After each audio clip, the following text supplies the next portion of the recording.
The second wife is 6'3". The night we first met, she was wearing jeans and a floppy shirt. And I was rollicking around after a few too many. And I said to her, as we moved closer to one another, "Here you go, shirt lifter." I lifted up a shirt and planted a big kiss right on the navel. I realised pretty quickly I would have needed a stepladder to get any further. She couldn't believe it. Couldn't stop laughing. We became an item.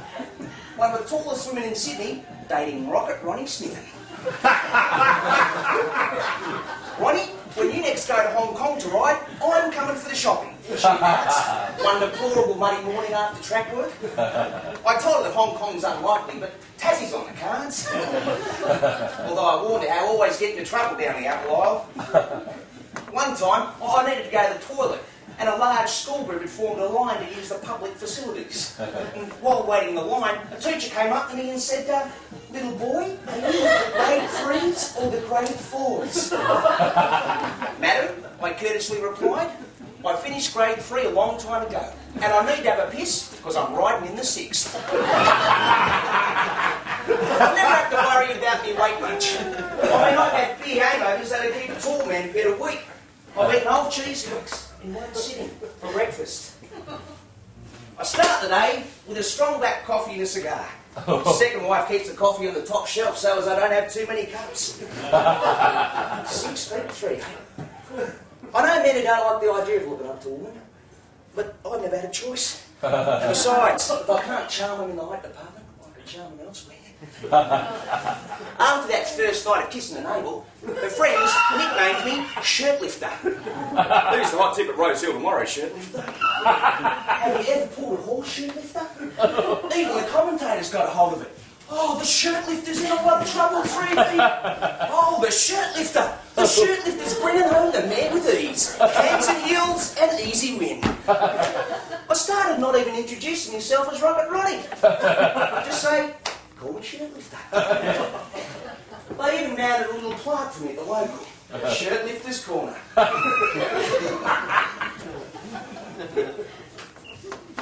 A few months after meeting the second wife, rumours went around that I wasn't riding me mounts as hard as I could.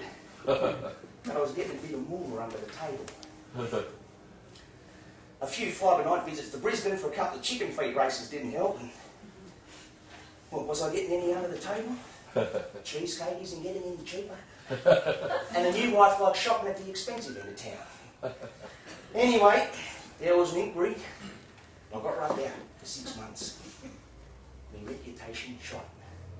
I had nothing to do but go to the bar, and then one night, the second wife walks in, shoves a cheesecake right into my face before yelling, "It's over, Shirt Lifter. You're getting fat, and I'm seeing a basketballer, and he's going to make it in the USA, which sounds all right to me. Anyway, in Tassie, they still think you're in grade 3.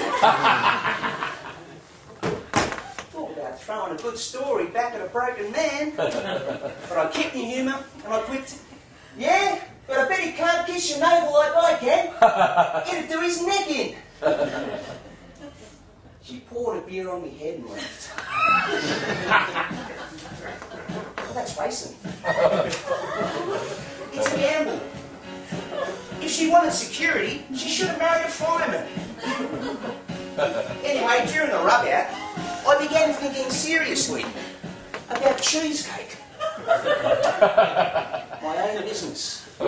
A shop for people who loved racing and desserts. Plenty of cake and talk. If I could just get back in the saddle, make some quick money, and get out again, I'd be set. Shirt Lifters Cafe.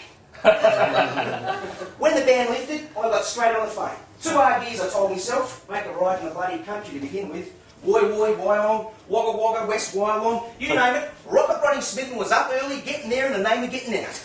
No cheesecake, no beer, early nights. Available any day or night of the week. Just like an apprentice. I had some respect for him back. Old blokes in the country shook my hand. And they said, they never thought they'd see Rocket Ronnie on the track again. Old bastards, forgive easy, but I tried telling a few stories on the radio, trying to win back a few punters. Like the time I went down to Melbourne to ride, and I forgot they ride around the other way.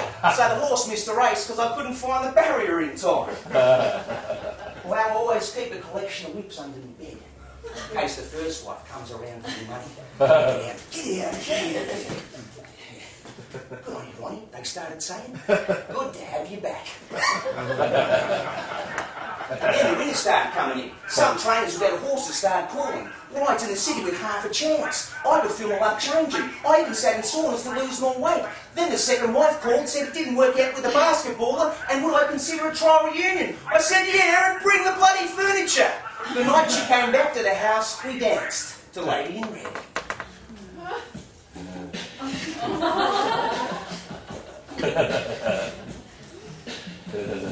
I held her tight.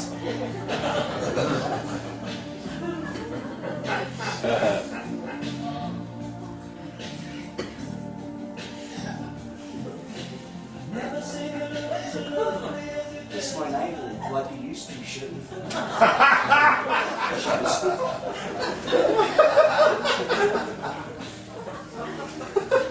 As I took off her clothes, I told her that my shop would sell the biggest, best founded cheesecakes in the Southern Hemisphere, possibly the world.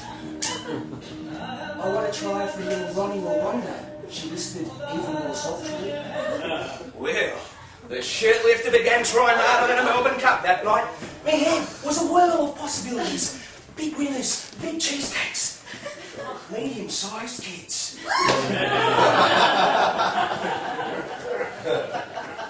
Then a call came through from Hoppers. Pulling job. $30,000. Now, my reputation was clean again, and I'd worked hard to get it back.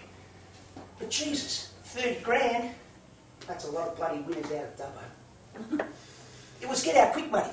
Money for the cheesecake business. A 10-hour flight, 5 minutes on the track, and then home again. Money to help the family on the way. But if I was caught, that'd be the end of me for sure. But I wanted out anyway, didn't I? But did I want to go out like that? Because at my best, I could really ride. As good as Beeman or Oliver. Or my all-time favourite, handbrake Harry White. I couldn't sleep that night, and the next morning I called the trainer and I said I'd do it. On the plane over there, I was sweating like a bloke holding drugs in his gut looking over Bangkok. Paranoid as all get out and I hadn't done anything yet. It's funny how once I didn't care, but now I was thinking about all these people who were honestly going to back this horse thinking it could win. And they may as well just throw their money in the bin. I had more guilt than a Catholic priest at a brothel.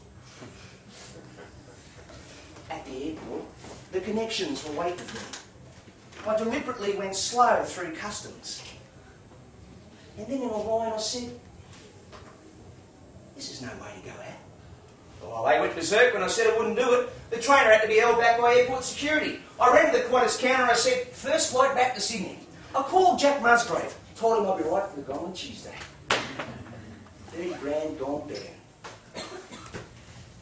Let some other mug sweat on it. On the plane home, I was a relieved, happy man. I watched a film with Eddie Murphy in it, and I drank like an Australian cricket team going over to London in the 70s.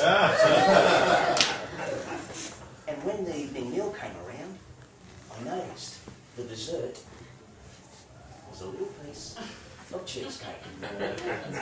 Blueberry, cold, light, just the ticket.